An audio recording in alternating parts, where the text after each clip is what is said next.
ప్రజలారా వినరండి ఈ సత్య సువార్త, సర్వజనులారా కనరండి ప్రభు సత్య సువార్త. వినవచ్చిన ప్రియులకు విమోచన యేసు వార్త. ప్రభు అయిన యేసుక్రీస్తు వారి యొక్క నామములో మిమ్మల్ని అందరినీ ప్రేమతో ఈ సత్య సువార్త అనే ఈ కార్యక్రమానికి ఆహ్వానాన్ని తెలియజేస్తున్నాం. ఒక్కొక్క రోజు ఒక్కొక్క విషయంగా నేను మీతో మాట్లాడుతూ ఉన్నప్పుడు యేసులో ఉండినటువంటి ఒక అద్భుతమైన విషయాలు మనం నేర్చుకుంటూ ఉన్నాం. అవి మనం అనుభవిస్తూ ఉన్నాం, అవి మనం కలిగి ఉన్నాము అని విశ్వసిస్తూ ఉన్నాం కదా. యేసుక్రీస్తులో మనకున్న నిత్య జీవం, యేసుక్రీస్తు వారిలో మనకున్నటువంటి సమస్తమైన విషయాలు ఒకటని కాదండి. ఆయన రక్షణ, అలాగే ఆశీర్వాదములు, ఇలాంటివి ఎన్నెన్నో ఆ యేసుక్రీస్తు వారిలో మనం పొందుకోగలుగుతున్నటువంటి ఒక విషయం. ఈ దినాన్ని యేసుక్రీస్తు వారిలో నుండి ఆయన మనలో ఉన్నప్పుడు మన యందున్న యేసుక్రీస్తు వారు మనకు ఏమై ఉంటున్నారు అనే విషయాన్ని కూడా ఈరోజు నేను ఒక మాట మీతో పంచుకోవాలని ఆశపడుతూ ఉన్నాం. కోర్స్ ఆయన గురించినటువంటి ఒక విషయం చాలా చోట్ల చెప్పబడుతూ వచ్చింది. యేసుక్రీస్తు వారు పుట్టక మునిపే యేసుక్రీస్తు వారిని గురించి ఒక ప్రవచనం మాట్లాడుతూ ప్రవక్త అయినటువంటి ఒక యెషయా ఎలాగునంటూ ఉన్నాడు. ఆయనకు పెట్టబడేటువంటి పేర్లలో ఆశ్చర్యకరుడు, ఆలోచనకర్త, బలవంతుడైన దేవుడు, నిత్యుడగు తండ్రి, సమాధానకర్తయగు అధిపతి. ఇది ఆ యేసుక్రీస్తు వారిని గురించి చెప్పబడుతున్నమాట. ఆయన సమాధానానికి కర్త అయిన అధిపతి, సమాధానం కలిగినటువంటి వారు. యేసుక్రీస్తు ప్రభువారు ఈ లోకంలో మానవుడిగా జన్మించినప్పుడు, దేవుడై ఉండి మానవుడిగా బెత్లెహేములో జన్మించినప్పుడు కొందరు పశువుల కాపర్లు, గొర్రెల కాపర్లు పొలములో ఉండి రాత్రివేళ తమ మందను కాచుకొని చూడగా ప్రభు దూత వారి యొద్దకు వచ్చి వారితో ఈ అద్భుతమైన సంతోషకరమైన సువర్తమానం చెప్తారు. రక్షకుడు మీ కొరకు పుట్టి ఉన్నారు. యేసు, మీ యందున్న యేసు మీ యొక్క రక్షకుడు అనే ఒక అద్భుతమైన సువార్త కేవలం ఆ గొర్రెల కాపర్లకు మాత్రమే కాకుండా ప్రజలందరికీ కలిగే మహా సంతోషకరమైన సువర్తమానము అని అక్కడ దూతలు తెలియజెప్పి ఆ వర్తమానం చెప్పిన తర్వాత వారు వెళ్ళిపోతూ పాడినటువంటి ఒక పాట ఏమని సారాంశం అని అంటే, సర్వోన్నతమైన స్థలములలో దేవునికి మహిమయు, ఆయనకిష్టులైన మనుషులకు భూమి మీద సమాధానము కలుగునుగాక అని చెప్పేసని వారు పాటలు పాడుకుంటూ వెళ్ళి ఉన్నారు. ఈరోజుని ఇట్టి సమాధానం గురించి నేను మాట్లాడవలసి వస్తే నా ప్రియ స్నేహితులను నేను అంటాను, ఇంటిలో మనకు సమాధానం ఉండాలండి. ఏమండి, చాలామంది భార్య భర్తల మధ్యలో సమాధానం లేకుండా జీవిస్తున్నారండి. కుటుంబంలో సమాధానం లేకుండా ఉంటున్నారండి. ప్లీజ్ అండి, చేతులు జోడించి నేను మిమ్మల్ని బ్రతిమలాడి చెప్పుకుంటున్నటువంటి ఒక మాట ఏమంటారంటే, భార్య భర్తలైనటువంటి మీరిద్దరూ ఎప్పుడూ సమాధానంగా ఉండండి అమ్మా. ప్లీజ్ నాయన, బ్రదరు మీకు చెప్తున్నాను, ప్రయత్నం చేయండి. ఆమెతో సమాధానంగా ఉండడానికి ప్రయత్నం చేయండి. అలాగే సిస్టర్ గారు, మీరు కూడా మరీ అంత గొడవ పెట్టుకోవద్దమ్మా, మరీ అంతలాగా అనొద్దమ్మా. మీరు కూడా వీలైనంత మటుకు కాస్త తగ్గించుకోవచ్చు కదమ్మా, అందులో పొరపాటు ఏమందిరా.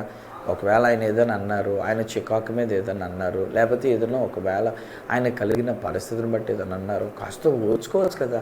మీ ఆడపిల్లలైనటువంటి వాళ్ళకి ఎంత మంచి ఓర్పు, సహనము దేవుడు ప్రకృతి సంబంధంగా కూడా మీకు పెట్టి ఉన్నాడు కదా.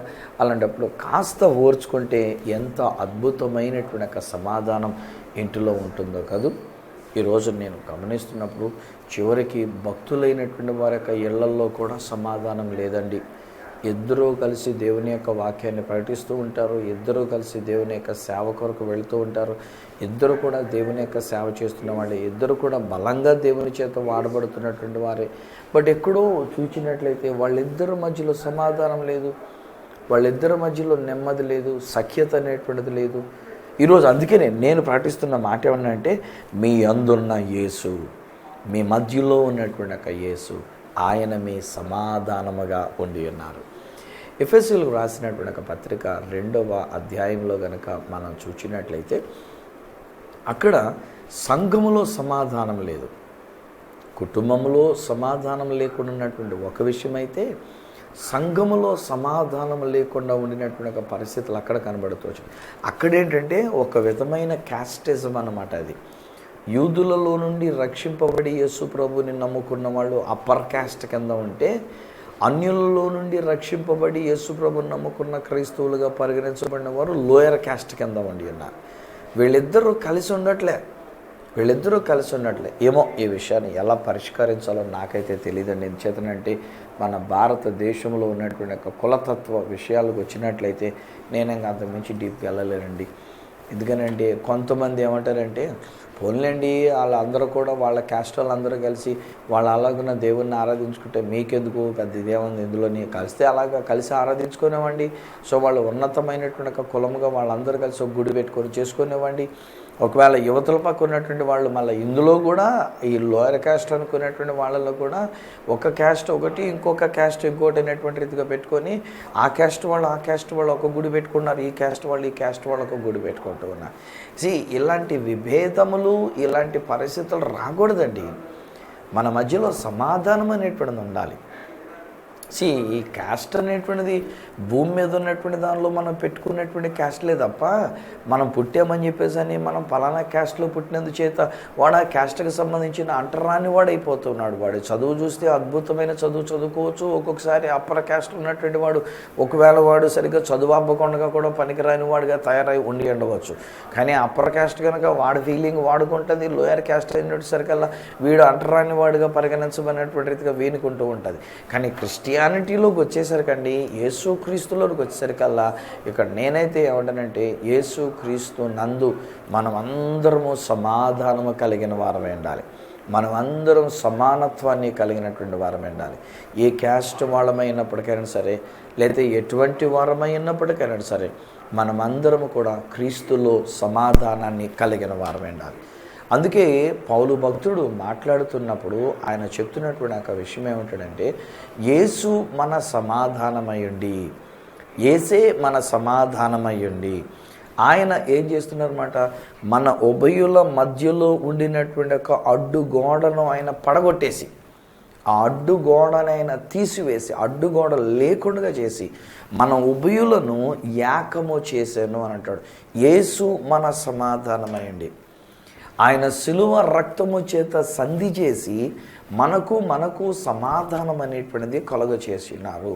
సో ఈ లెక్కలోకి వస్తేనండి, ఒకవేళ మన యొక్క దేశ పరిస్థితులు, మన యొక్క దేశ ఆచారాలు, దేశ పద్ధతులు ఒకవేళ ఎలా ఉన్నప్పటికైనా సరే, ఈరోజు ఈ మాట నేను చెప్పక తప్పదండి.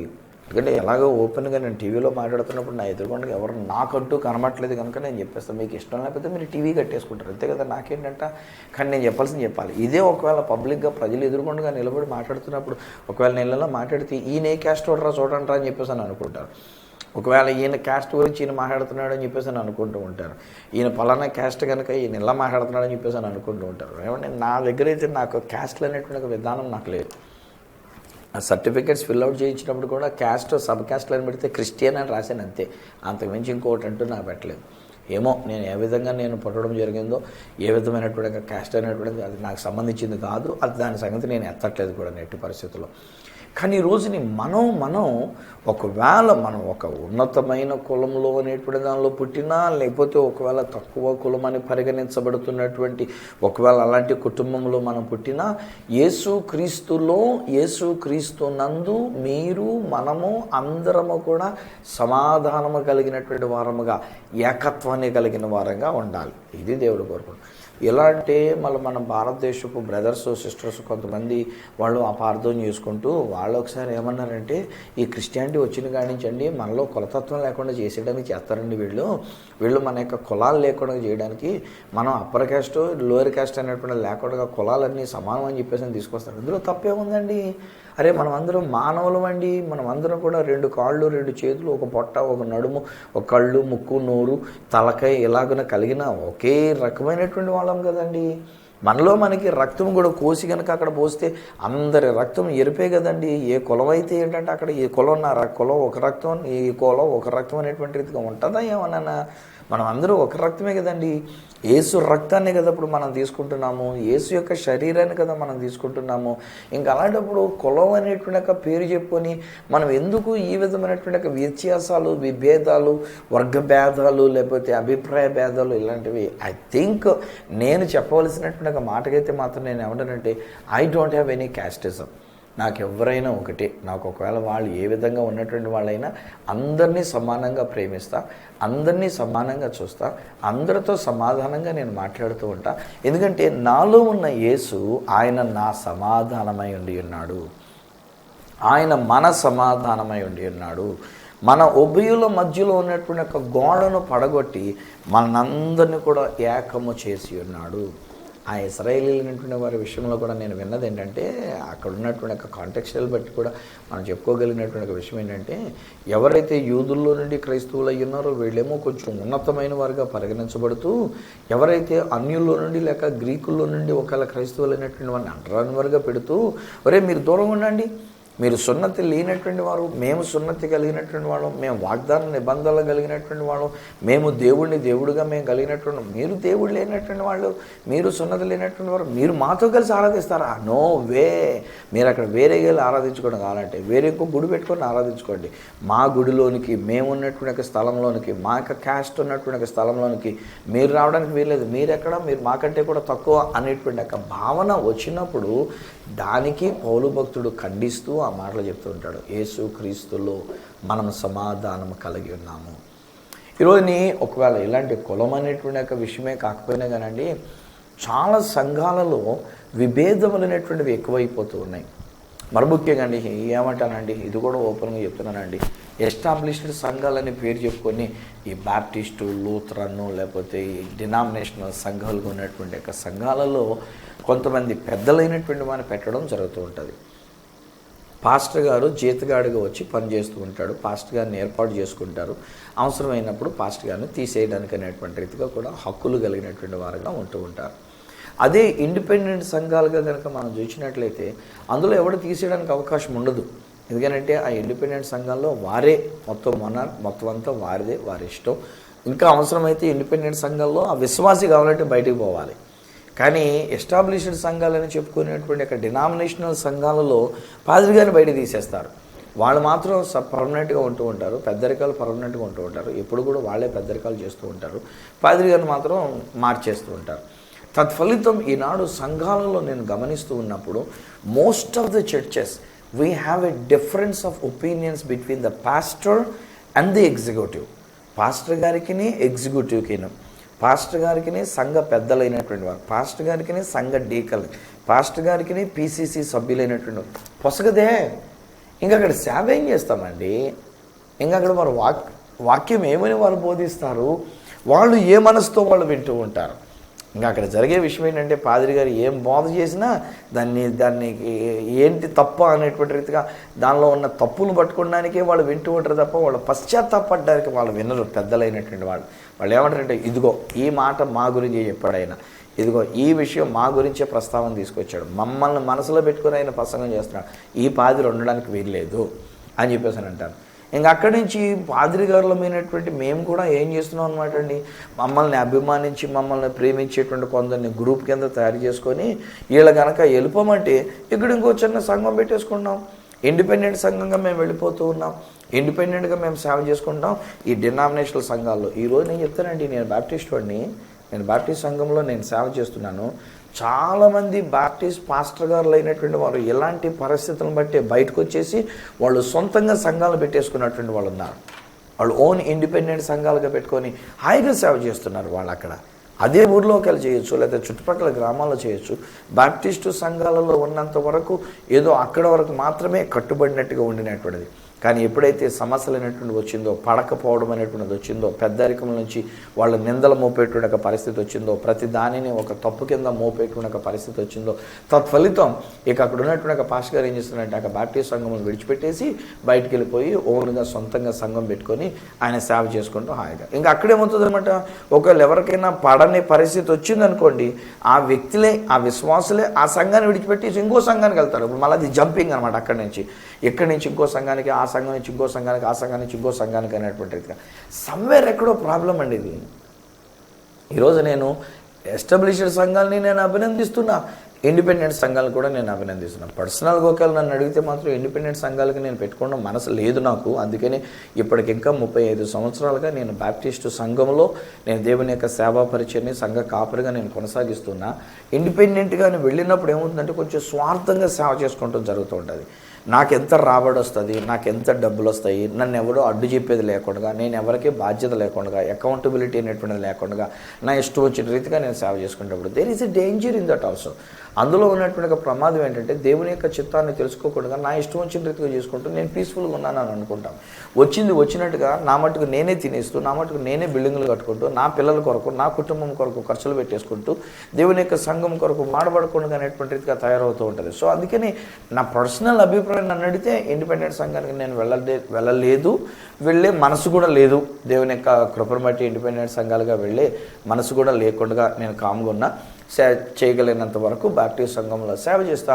ఒకవేళ ఇంకా నేను సేవ చేయలేని పరిస్థితి వచ్చినప్పుడు విరామం తీసుకొని విశ్రాంతి తీసుకుంటూ కావాల్సినప్పుడు ఎవరైనా పిలుచుకుంటే వాళ్ళ దగ్గరికి వెళ్ళి సువార్థికుడిగా పనిచేసుకుంటూ వచ్చి నా దేవుడు నన్ను పోషించగలడు, నాకు భోజనం పెట్టగలడు. ఒకవేళ ఏది పెట్టకపోతే గెంజి దాకా కూడా నేను హాయిగా ఉండగలను, సంతోషంగా ఉండగలను. ఒకవేళ ఏది లేకపోతే ఒట్టి చారు వేసుకొని హాయిగా మంచిగా చారుతో తిని కూడా నేను హాయిగా హ్యాపీగా నేను ఉండగలను. So I'm not bothered at all. దేవుడు ఆల్రెడీ ఒక ఇల్లు ఇచ్చినాడు, ఆ ఇంట్లో కాసేపు కూర్చుంటాను, ఎక్కడికైనా వెళ్ళి సువార్త చెప్పుకొని వస్తాను. ఉన్న 10 రూపాయలతోటి కలిసి ఏదో కాస్త చారు కాసుకొని ఏదో తినేసి హాయిగా మేము జీవించడానికి అనేటువంటిదిగా నేను నా భార్య మేము ఇద్దరం అయితే మాత్రం సిద్ధపడి ఉన్నాం. బిడ్డలను కూడా దేవుని యొక్క సేవలో పెట్టి ఉన్నాను కనుక వాళ్ళ యొక్క సేవా పరిచయంలో వాళ్ళకి కలిగినటువంటి వాళ్ళు మా మీద ఆధారపడినక్కర్లేకుండా మేము వాళ్ళ మీద ఆధారపడినక్కర్లేకుండా మేము సాగిపోగలమనేటువంటి రీతిగా నా దేవుని మీద నమ్మకం పెట్టుకొని నేను సాగిపోతూ ఉన్నా. బట్ ఓవరాల్గా నేను ఏమంటానంటే ఒకవేళ ఇండిపెండెంట్గా సంఘాలు సేవా పరిచయాలు చేస్తున్నా, లేక ఎస్టాబ్లిష్డ్ సంఘములలో సేవా పరిచయం చేస్తున్నా, సంఘ పెద్దలు అయ్యున్నా మనము సమాధానంగా ఉండాలి. ఇది నేను కోరుకుంటూ ఉన్నా. హాయ్ ఫ్రెండ్స్, ఈ రోజుని ఒకవేళ నా మాటలు ఆలకిస్తున్నటువంటి సంఘ పెద్దలైనటువంటి వారికి క్రీస్తు ప్రేమతో నేను మనవి చేస్తున్నా. Please don't disagree with pastor గారితో మీరు అంగీకారం లేకుండా, పాస్టర్ గారితో మనస్పర్ధలు పెట్టుకొని, పాస్టర్ గారితో విభేదం పెట్టుకొని ఉండొద్దండి. ఒకవేళ ఏదైనా విషయం ఉంటే ఒక సోదరుడిలాగా అన్నట్టుగా మనం చెప్పుకుందాం, ఏదైనా విషయం ఉంటే నిర్మమాటంగా ప్రేమపూర్వంగా చెప్పుకుందాం. అంతే తప్పండి మనం లోపల గ్రెడ్జ్ పెంచేసుకుంటూ లోపల ఆయాసాలు పెంచేసుకుంటూ ఉండొద్దని సంఘ పెద్దలైనటువంటి వారికి నేను మనవి చేస్తున్నాను. అదే సమయంలో సంఘ కాపరైనటువంటి వారికి కూడా నేను మనవి చేసేటువంటి ఒక విషయం ఏమిటంటే ఒకవేళ సంఘ పెద్దలైనటువంటి వారు సంఘాన్ని గురించి ఏదైనా ఒక ఆలోచన కలిగి సంఘ కాపరిగా ఉన్న మనతో చెప్పినప్పుడు దానిని మనం అర్థం చేసుకోవడానికి దైవ చిత్తం ఏమిటో తెలుసుకున్న ఆ ప్రకారంగా నడుచుకోవడానికి సాగిపోవాలి తప్ప ఇంకా అక్కడి నుంచి వీళ్ళు ఎలాగంటారా, నా గురించి ఎలాంటి తీర్మానం చేశారా, నా గురించి ఎలాంటి మాటలు మాట్లాడుకున్నారా, వీళ్ళ మీద ఇక్కడ చూడనుకొని ప్రసంగాలు వెతుకొని వాక్యాలు వెతుకొని దానికి సంబంధించి తీసుకొని శుభ్రంగా నెక్స్ట్ ఆదివారం వచ్చినప్పుడు దులిపేసి ఉతికేసి ఆరబెట్టేసేటువంటి రీతిగా ఇలాంటి ప్రసంగాలు మనం కూడా చేయొద్దు. మన మనసులో కష్టం పెట్టుకోవద్దు, మన మనసులో ఎవరి మీద గ్రెడ్జ్ పెట్టుకోవద్దని తోటి దైవ సేవకులైనటువంటి వారికి నేను చెప్తున్నా. సంఘములో సమాధానం ఉండి తీరాలి. ప్రతి సంఘము సమాధానంగా మనం సాగిపోతూ ఉండాలి.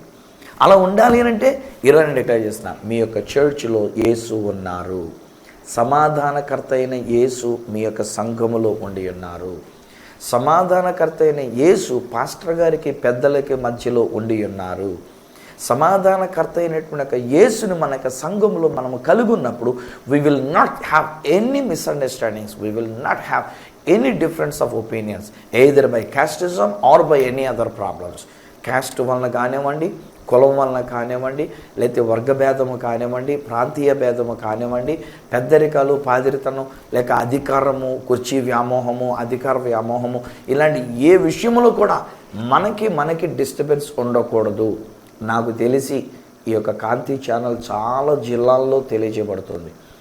ఈరోజు ఈ వర్తమానాన్ని వింటున్నటువంటి ప్రతి ఒక్కరికి నేను మనవి చేస్తున్నా, యేసు మీలో ఉండి ఉన్నారు. ఈ యేసు మీ యొక్క సమాధానమై ఉండి ఉన్నారు. ఒకవేళ వాళ్ళు గొడవలు పెట్టుకున్నా, ఒకవేళ వాళ్ళు మన గురించి మనస్పర్ధలు తెచ్చుకున్నా, వాళ్ళు ఒకవేళ మనకి వ్యతిరేకంగా ఉండి ఉన్నా, మనం వెళ్దామండి, పలకరించేద్దామండి, పోయిందా ఉందండి. మనలో ఉన్న యేసు వెళ్ళి పలకరిస్తాడండి. ఆ యేసుక్రీస్తు ప్రభువారు తనను సిలువ వేస్తున్నటువంటి వాళ్ళ విషయంలో సైతం ఏమన్నాడు, తండ్రి వీరేమి చేస్తున్నారో వీరు ఎరుగరు కనుక వీరిని క్షమించు అని చెప్పలేదా? సో అలాంటప్పుడు వాడిని మనం క్షమించలేమా? పాద్రి గారు మీకే చెప్తున్నానండి, వారేవండి మనం పెద్దలు క్షమించేద్దామండి, వెళ్ళి వాళ్ళతో మాట్లాడదామండి, వాళ్ళని పలకరిద్దామండి, వాళ్ళ కొరకు ప్రార్థన చేద్దామండి, వాళ్ళని మనసులో వాళ్ళు అన్న మాటలు కష్టం పెట్టుకొని పైకి మాత్రం దీవెనలుగా అనొద్దండి. హృదయంలో నుంచి మనం దీవెనలుగా మనం మాట్లాడతాం, హృదయంలో నుంచి వారిని మనం ఆశీర్వదించేటువంటి వారం ఉందాం. అలాగే నేను సంఘ పెద్దలు కూడా నేను మనం చేస్తున్నానండి, ప్లీజ్ అండి పెద్దలు, మీకున్న మనసు మంచి మనసు నేను కాదనట్లే, సంఘ క్షేమాభివృద్ధి కొరకైనటువంటిదిగా మీరు మంచి మనసు కలిగి ఉన్నారు. But at the same time differences తెచ్చినట్టుగా సంఘ కాపర్ని మనం బాధపరిచినట్లుగా, ఆయన దుఃఖపరిచినట్లుగా, ఆయన మీద నిందలు మోపినట్లుగా, ఆయన మీద బురద చల్లినట్లుగా ఇలాంటి రీతిగా కాకుండా ప్రేమతో వెళ్దాము, ప్రేమతో చెప్తాము. ఒకవేళ ఆయన్ని మనం అక్కడి నుంచి మార్చాలంటే మారుద్దాము, ఒకవేళ ఆయన తీసి ఇంకొక భాషగా వేసుకోవాలంటే వేసుకుందరు. కానీ ఎందుకంటే సంఘానికి ఉన్నటువంటి కాన్స్టిట్యూషన్ ప్రకారంగా మీరు మీ యొక్క నియమ నిబంధనావళి ప్రకారంగా మీరు చేయగలిగిన కార్యాలు చేద్దాం. కానీ ఆయన ప్రేమిద్దాం, దైవజనుని మనం ప్రేమిద్దాం, ఆయన మీద మనం కష్టం పెట్టుకున్నట్టుగా ఉండొద్దని మనం చేస్తున్నాం. ప్లస్ ఇదే టైంలో ప్రతి కుటుంబానికి నేను మనవి చేస్తున్నా, ప్రతి కుటుంబానికి నేను తెలియజేస్తున్నా, ఫ్రెండ్స్ మీరు సమాధానంగా ఉండాలి. మరి ముఖ్యంగా సేవకునికి నేను మనవి చేస్తున్నా, సేవకుడా నీ కుటుంబంలో నీవు సమాధానం కలిగి ఉండాలి.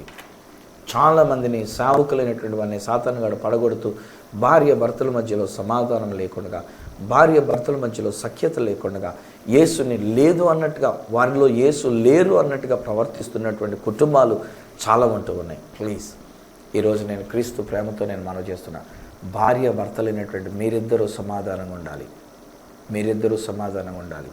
ప్లస్ ఒకవేళ సేవకుడా మీ అన్నదమ్ములు కానీ అక్క చెల్లెండ్రు కానీ ఉంటే వారితో మీరు సమాధానంగా ఉండాలి.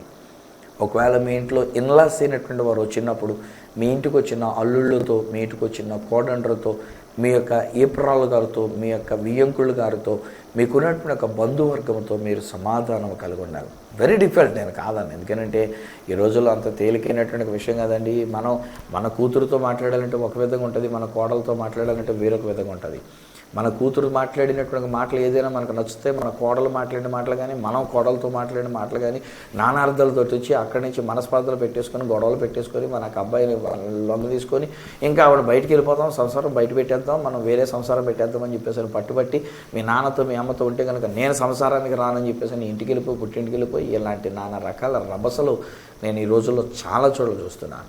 దేవుని దగ్గర నేను ప్రార్థన చేసుకున్నాను, దేవా మా ఇంట్లోకి వచ్చే కోడండ్రుగా కాదు కుమార్తెలుగా రావాలి, మా ఇంట్లోకి వచ్చినటువంటి అల్లుడుగా కాదు ఒక కుమారుడుగా రావాలని మేము ప్రార్థన చేసుకొని మేము తీసుకొని వచ్చినాం. ఒక్కొక్క చోట ఎప్పుడైనా సాతానుగాడు చిన్న పిసరంతా ఏదో పెట్టడానికైనటువంటి రీతిగా ప్రయత్నం చేసినా వెంటనే సమాధానంగా ఒకరినొకరు పలకరించుకొని, ఒకరితో ఒకరు మాట్లాడుకొని, ఒకరినొకరు అభినందించుకొని కుటుంబంలో సమాధానం. ఇప్పుడు అక్కడ నేనేమంటానంటే ఇది ఎలా జరిగింది ఎందుకమ్మాయి అనే కోడల్ని గద్దించను, ఇది ఎలా చేస్తున్నావు ఎన్నైనా అని చెప్పేసి అల్లుడుగా నన్ను, లేకపోతే నా కూతురుని ఒకలాగానో, లేకపోతే కొడుకులను ఒకలాగానో, మిగతా వాళ్ళని వేరొకలాగా ఇలాంటి మాట మాట్లాడను. ఒకవేళ ఒక్కొక్కసారి మా వియ్యంకుల గారితోనో, లేకపోతే మా యొక్క ఏప్రాల్ గారులతోనో వీళ్ళతో ఏదన్నా ఒకవేళ కనుక ఏదన్నా తేడా వస్తుందని అంటే అక్కడికి వెళ్ళి ఇలా అన్నారేంటమా, అలా అన్నారేంటమా, ఇలా ఉన్నారేంటమా, అలా ఉన్నారేంటమా అని అన్నాం. నేను దానికి బదులు నా మనసులో నేను అనుకునేది ఏంటంటే వారి యందు యేసుక్రీస్తు వారని అన్నారు, నా యందు యేసుక్రీస్తు వారని అన్నాడు, నా యందున్న యేసు నా సమాధానమై ఉన్నాడు, వారిలో ఉన్న యేసు మా సమాధానమై ఉన్నారు. కనుక మా ఇద్దరి మధ్యలో ఇంకేం లేదు, అసలు సబ్జెక్టే ఎత్తవలసిన అవసరం లేదు. దానికి బదులు మామూలుగా వెళ్ళి పలకరించేసి, మామూలుగా వెళ్ళి మాట్లాడేసి, మామూలుగా సమాధానంగా పలకరించేసుకొని వచ్చినప్పుడు మాకు దేవుడు యొక్క సమాధానాన్ని మా కుటుంబంలో మాకు అనుగ్రహించినాడు. I know I'm talking to somebody. ఈ రోజున భవిష్యత్ సేవకుల్లో నేను మీతో మాట్లాడుతున్నది మీకు తెలుసు. మీ ఇంటిలో సమాధానం ఉండి ఉన్నది, ఎందుకనంటే యేసు మీ ఇంటిలో ఉండి ఉన్నారు. మీరు యేసునే బోధిస్తున్నారు, మీరు యేసు ప్రభు వారి యొక్క సేవ చేస్తున్నారు, మీరు యేసు ప్రభుని గురించి ఇతరులకు చెప్తూ ఉన్నారు. ఈ యేసు మన సమాధానమై ఉండి ఉన్నాడు. భార్య భర్తలుగా మీతో కూడా నేను చెప్తున్నాను, అమ్మారే సిస్టర్ గారు, దైవ సేవకుని యొక్క ఇంటిలో మీరు అలా డిస్టర్బెన్స్గా ఉండడం మంచిది కాదమ్మా. మీరు దేవుని యొక్క సేవలో వాడబడుతూ ఉండాలి. ఒకవేళ మీరు ఉద్యోగం చేసుకున్నారు మంచిదే, సంతోషమే, 4 రాళ్ళు సంపాదిస్తున్నారు మంచిదే, సంతోషమే, కానీ సేవకునితో సమాధానంగా గుడికి మీరు వెళ్ళాలి. దెర్ ఇస్ ఏ సిస్టర్, నువ్వు వెళ్ళట్లేదు తల్లిగా, మీరు గుడికి వెళ్ళట్లేదు. అఫ్కోర్స్ ఒకవేళ మీ దృష్టిలో పాస్టర్ గారు చాలా లోకుగానే ఉండి ఉండొచ్చు, మీ దృష్టిలో నీ యొక్క భర్త ఈయన సంగతి బయటలో తెలియదు, పాస్టర్ గారు మీకేం తెలుసు పాస్టర్ గారు, కానీ ఆయన సంగతి నాకు తెలుసు, ఇంట్లో ఎలా ఉంటాడు అనేటువంటిది, ఆయన ఎవరితో ఎలా ప్రవర్తిస్తుంటాడో, ఎవరెవరితో ఎలాంటి అసభ్యకరమైనటువంటి రీతిగా మాట్లాడుతూ ఉంటాడు, ఆయన యొక్క చూపులు, ఆయన యొక్క చేష్టలు సరైనట్టు కాదండి, ఎలాంటితో మీరు చెప్పకండి పాస్టర్ గారు అని చెప్పేసి ఒకవేళ మీరు అంటారు. డజంట్ మ్యాటర్ అమ్మా, ఆయనలో ఉన్న యేసును చూడండి, ఆయనలో ఉన్న చెడు ప్రవర్తన చూడకండి. ఆయనలో ఉన్న యేసుని. అలాగే బ్రదర్ మీకు కూడా నేను చెప్తున్నాను, బ్రదర్ గారు ఒకవేళ సిస్టర్ గారు సరిగ్గా ఉండట్లేదని ఆమె మీద నిందలు వేయడానికి ఒకవేళ మీరు ప్రయత్నం చేస్తూ ఉంటున్నారేమో, ఈరోజు మీకు కూడా నేను చెప్తున్నాను, ఆమెలో ఉన్న యేసును చూడండి. ఆ యేసు మన సమాధానమై ఉండి ఉన్నారు. ఆ యేసు మన కుటుంబంలో సమాధానమై ఉండి ఉన్నారు. చివరిగా ఒక మాట చెప్పి నేను మీ కొరకు ప్రార్థన చేయడానికి సిద్ధపడుతూ ఉన్నా. మరియమ్మ గారు గర్భవతి అయ్యింది. పెళ్లి కాకముందే, ప్రదానం చేయబడిన తర్వాత గర్భవతి అయ్యింది. ఆమె గర్భవతి అయిందని తెలుసుకున్నటువంటి ఒక యోసేపు గారు, ప్రదానం చేసుకున్నటువంటి ఒక యోసేపు గారు విచారించాడు, అయ్యో నేను ఇంకా ఆమెను కూడలేదే, నేను ఇంకా ఆమెను వివాహం చేసుకోలేదే, మేము ఇంకా ఏకము కాలేదే, ఈలోగా ఆమె గర్భవతి అయింది. ఈ విషయం నేను బయటికి చెప్పాను అని అంటే మళ్ళీ ఊరోళ్ళందరూ కూడా ఆమె మీద రాళ్ళు వేసి కొట్టి చంపేస్తారు. వద్దులే, మనకెందుకు ఆ పాపం మనల్ని అంటుకోవద్దు అనుకొని రహస్యముగా ఆమెను విడనాడను ఉద్దేశించి, దీన్నే నేను ఏమంటానంటే సీక్రెట్ డైవర్స్ అని అంటాను నేను. Secret divorce. ఇంకా అమెరికా వంటి దేశాల్లో, ఇతర దేశంలో వాళ్ళు కలిసి ఉండలేకపోతే కనుక కోర్టుకి వెళ్ళి సంతకం పెట్టుకొని, ఇద్దరు కలిసి వెళ్ళి కోర్టు దగ్గరికి వెళ్ళి సంతకం పెట్టుకుని బయటకు వచ్చిన తర్వాత ఎవరి కారులో వాళ్ళు వెళ్ళిపోతారు. బాయ్ బాయ్ చెప్పుకొని, హాయ్ బాయ్ బాయ్ అంటారు. మళ్ళీ ఎప్పుడైనా కలుసుకుంటే మళ్ళీ వీళ్ళిద్దరే కలిసి పెళ్లి చేసుకోవచ్చు అంట కొంతకాలం తర్వాత ఎప్పుడైనా. అది భారతదేశంలో ఉన్న వారి యొక్క విధానం. కానీ మన దేశంలో ఉన్నటువంటి ఒక విషయం ఏంటంటే, మనం విడాకులు తీసుకోము, కానీ ఇంట్లో కూడా కలిసి ఉండలేము కదా. ఎవరి గదిలో వాళ్ళు ఉంటూ ఉంటారు. 36 కదా, 3:6 అటు ఉంటుంది. అనగా ఈయన ఇటు పండుకుంటాడు, ఆవిడ అటు పండుకుంటుంది. వీళ్ళిద్దరి మధ్యలో మాటలే ఉండవు. బహుశా ఒక్కొక్కసారి ఒకే మంచం మీద కూడా పండుకోవట్లేదేమో, ఒకరు మంచం మీద పడుకుంటే ఒకరు కింద పడుకుంటున్నారేమో. బహుశా ఒక్కొక్కసారి ఒకే గదిలో మీరు పండుకోవట్లేదేమో కదా. ఒక్కొక్కసారి కొంతమంది అసలు ఇండ్లు కూడా లేకుండా, ఇంట్లో కూడా ఉండకుండా బహుశా మీరు మీ పుట్టింటికి వెళ్ళిపోయినట్టుగా ఉండి ఉన్నారేమో. బహుశా మీరు వేరొక చోట అన్నట్టుగా ఉండి ఉన్నారేమో. వేరొక ఇంట్లోకి వెళ్ళి మీరు ఎక్కువ గడుపుతూ ఉండి ఉన్నారేమో. బ్రదర్, మీకే నేను మాట్లాడుతున్నాను. సమాధానం లేని కుటుంబాలు చాలా ఉన్నాయి. ఒకసారి ఆలోచన చేయండి. ఈ యొక్క యోసేపు రహస్యముగా ఆమెను విడనాడని ఉద్దేశించినాడు. ఆ రాత్రి నిద్ర పట్టక అటు ఇటు దొర్లుతూ ఉన్నాడు. కలత చెందినటువంటి వాడే ఉన్నాడు. ఏంటి ఇట్లా జరిగింది, ఎందుకు ఇలా జరిగింది, ఇప్పుడు నేనేం చేయాలి ఆలోచించుకుంటూ ఉన్నాడు. రహస్యంగా విడనాడని ఉద్దేశించాడు. అప్పుడు దూత వచ్చి మాట్లాడితే ఏమంటారంటే, యోసేపు నువ్వు భయపడవద్దు, నీవు చేసుకోబోతున్నటువంటి ఒక భార్య ఆమె గర్భవతి అయినటువంటిది చెడిపోయినంత చేత కాదు, ఎవరో వేరొకరి చేత కాదు, ఆమె పరిశుద్ధాత్మ వలన గర్భవతి అయింది. ఆమెలో ఉండినటువంటి ఒక యేసు, ఆమెలో పుట్టబోయేటువంటి ఒక యేసు సమాధానకర్తయగు అధిపతి, ఇమానుయేలుగా మీతో ఉండేటువంటి ఒక దేవుడు, ఆయన లోకానికి అంతటికీ రక్షణ ఇచ్చేటువంటి ఒక రక్షకుడు, అది ఆమెలో ఉండినటువంటిదని చెప్తే, ఆ ఉదయాన్నే లేచిన తర్వాత అండి యోసేపు చేసినటువంటి పని ఏంటంటే, ఎవడు ఏమనుకుంటే నాకేంట, ఎవడు అలా ఏడితే నాకు నాలుగు భుజాన్ని వేసుకొని మీ ఇష్టం వచ్చినట్టు తిరగండి, మీరు ఎవడలా మాట్లాడతాడు, మీ ఇష్టం వచ్చినట్టు మాట్లాడుకుంటారు, నాకేంటని చెప్పేసి ఆమెను చేర్చుకొని, ఆమె ఆ తొలుచూలు కుమారుని కనేటంత వరకు సంసారికంగా ఆమెతో జీవించలేదు, కానీ భార్యగా దగ్గర చేర్చుకొని ఆమెను కాపాడుతూ వచ్చినాడు. ఎంత గొప్ప సమాధానం వారిద్దరి మధ్యలో వచ్చింది. It's because of Christ. వారిద్దరి మధ్యలో తగులుతున్నటువంటి ఒక పొట్ట, వారిద్దరి మధ్యలో కనబడుతున్నటువంటి ఒక పొట్ట, లోపల ఉండింది ఎవరనంటే సమాధానకర్త అయిన యేసయ్య. ఈరోజు నేను చెప్తున్నా, మీ ఇంటిలో సమాధానకర్త అయిన యేసు ఉన్నారు, మీలో సమాధానకర్త అయిన యేసు ఉన్నారు. మీ అందున్న ఈ క్రీస్తు, ఆయనే మీ సమాధానమైంది ఉన్నాడు. మీ ఇంటిలో సమాధానం, సంఘములో సమాధానం, సమాజంలో కూడా ఇటువంటి సమాధానం మనం కలిగి ఉన్నట్లుగా ఆ యేసుని మీ మధ్యలో నేను డిక్లేర్ చేస్తున్నా. తండ్రి నీకు వందనాలు, ఈ కుటుంబంలో యేసు ఉన్నందుకు నీకు వందనాలు, ఈ వ్యక్తుల యొక్క జీవితంలో యేసు ఉన్నందుకు నీకు వందనాలు నాన్న. మా యొక్క సమాజంలో యేసు ఉన్నందుకు నీకు వందనాలు. ఈ యొక్క సంఘములో యేసు ప్రభు గారు ఉన్నారు, అందుకు నీకు వందనాలు. యేసే మా సమాధానం. ఆయన సిలువ రక్తము చేత సంధి చేసి మాకు సమాధానం ఇచ్చి ఉన్నారు. మా ఉభయుల మధ్యలో ఉన్నటువంటి ఒక గోడను పడగొట్టి, మా డిఫరెన్స్ ఆఫ్ ఒపీనియన్స్ తీసివేసి మమ్మల్ని ఏకము చేసిన సమాధానకర్త అయిన యేసును బట్టి నీకు వందనాలు. అలాగనే మా ఇద్దరు మధ్యలో ఉన్నటువంటిది, మేము గర్భము దాల్చినటువంటిది యేసుని గనక, యేసు సమాధానకర్త అన్నారు గనక, యోసేపు మరియలు సమాధానంగా ఉండినట్లుగా ఈ ఇంటిలో నీ సమాధానాన్ని నేను పలుకుతున్నా. ఇక మీదట అపోహలు ఉండడానికి వీల్లేదు, అపార్థాలు ఉండడానికి వీల్లేదు, అనుమానాలు ఉండడానికి వీల్లేదు, డిస్టర్బెన్సెస్ అనేటువంటి ఉండడానికి వీల్లేదు. యేసు రక్తం ఇక్కడ నేను ప్రోక్షిస్తున్నా, యేసుని ఇంటిలో నేను పలుకుతూ ఉన్నా. యేసు వీరిలో ఉన్నారు కనుక వీరు సమాధానము కలిగి ఉన్నారని నేను పలుకుతూ ఉన్నా. వ్యక్తిగతంగా ప్రతి వ్యక్తి యొక్క జీవితంలో ఉన్న యేసు క్రీస్తువాన్ని బట్టి ప్రతి డిస్టర్బెన్సెస్ నేను తీసివేస్తున్నా, ప్రతి కలతలు నేను తీసివేస్తున్నా, ప్రతి సాతానుని యొక్క క్రియలు నేను లయపరుస్తూ ఉన్నా. నీ యొక్క సమాధానం వ్యక్తి యొక్క జీవితంలోనూ, కుటుంబ జీవితంలోనూ, సంఘం యొక్క జీవితంలోనూ, సమాజంలో కూడా నేను పాలుతూ ఉన్నా. ఇక మీదట ప్రతి క్రైస్తవ సంఘం సమాధానము కలిగి ఉందుము గాక, ప్రతి క్రైస్తవ కుటుంబంలో సమాధానం ఉండును గాక. ప్రతి వ్యక్తి యేసు క్రీస్తును కలిగినటువంటి వారై మీరు సమాధానం అనుగ్రహించినారు కనుక అట్టి సమాధానమైన క్రీస్తుని బట్టి మేము సమాధానము కలిగిన వారముగా జీవించుదము గాక. మీకే స్తుతి ఘనత మహిమ ప్రభావాలు ఆరోపిస్తూ యేసు నామమున ప్రార్థించి పొంది ఉన్నాము తండ్రి, ఆమేన్.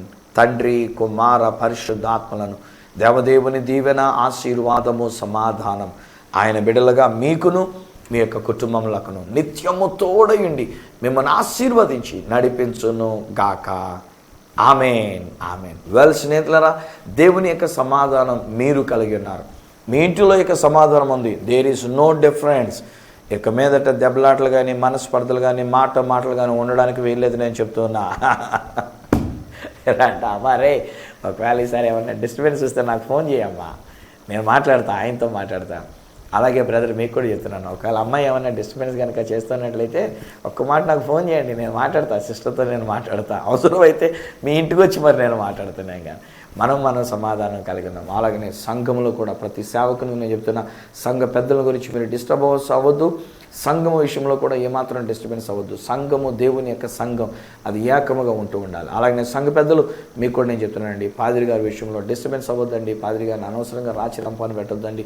వీళ్ళని పట్టుకుని మనమందరం మనలో ఉన్న, మన యందున్న యేసుని బట్టి మనం సమాధానం కలిగి ఉన్నాం. మీరు పొందుకున్న మేలు, మీరు పొందుకున్న సమాధానం ఒకరు నాతో పంచుకోవాలని కోరుకున్నట్లయితే నా అడ్రస్ ఈ సత్య సువార్త, సామర్లకోట 533440, తూర్పుగోదావరి జిల్లా, ఆంధ్రప్రదేశ్. అడ్రస్ మరొకసారి చెప్తూ ఉన్నా, ఈ సత్య సువార్త, సామర్లకోట 533440, ఈస్ట్ గోదావరి డిస్ట్రిక్ట్, ఆంధ్రప్రదేశ్. అప్పటికి ఒకవేళ మీరు నా ఫోన్లో కనుక మాట్లాడాలని కోరుకున్నట్లయితే నా ఫోన్ నెంబర్స్ 9848110907, 9400000999228885527662. ఒకవేళ నాకు ఈమెయిల్ ద్వారా మీరు ఏదైనా తెలియజేయాలని కోరుకున్నట్లయితే నా ఈమెయిల్ ఐడి isathyasuvartha@gmail.com. మళ్ళీ నెక్స్ట్ ప్రోగ్రాంలో మిమ్మల్ని కలుసుకునేటంత వరకు మనకు సమాధానమైన ఆ యేసయ్య చేతులకే మిమ్మల్ని అప్పగిస్తూ మీ దగ్గర సెలవు తీసుకుంటున్న మీ ప్రియమైన సహోదరుడు ఈ సత్య సువార్త రాజు.